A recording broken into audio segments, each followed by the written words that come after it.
આજે તો એટલું બધું કામ કર્યું કે છે તમે વાત પૂછો માં।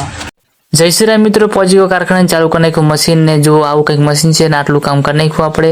પછી મારી ભાણીને જોયું તો મારી ભાણી તો વાત કરી હતી, ફોન આવ્યો તો મારા ઘરે। પછી તો મારી ભાણી કે મામા મને પૈસા આપો, કેમ કે મારા દુકાને જવું છે। દુકાને જઈને આવી તો ખરા પણ નાસ્તો જ ક્યાંક પાડીને આવતી રહી।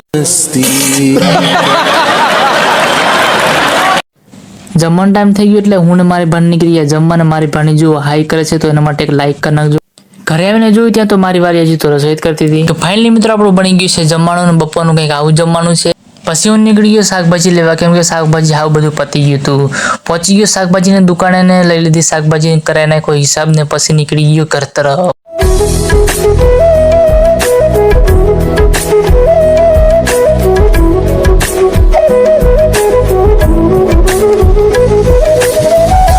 ફાઇનલી મિત્રો આવતો રહ્યો ઘરે ને ઘરે આવીને વાલીને દીધી શાકભાજી કાઢતા કાઢતા દાંત કાઢે છે પણ કહેતો નથી કે શું ભૂલી ગયો, તો મને કહે છે તમે કંઈક ભૂલી ગયા। તો મિત્રો છે ને મારા પાસે એને મંગાવ્યા હતા ગલકા ને હું લઈને આવી ગયો મરચા, એટલે મને કહે છે મારી વાલી કે હવે તમારે છે ને મારું એક કામ કરવાનું છે। તો પછી મને કહે છે કે તમારે છે ને બધા શાકભાજી ધોવાના છે। તો ફાઇનલી મિત્રો આપણે શાકભાજી બધા ધોઈ નાખ્યા છે ને હવે મૂકવાના છે ફ્રીજમાં।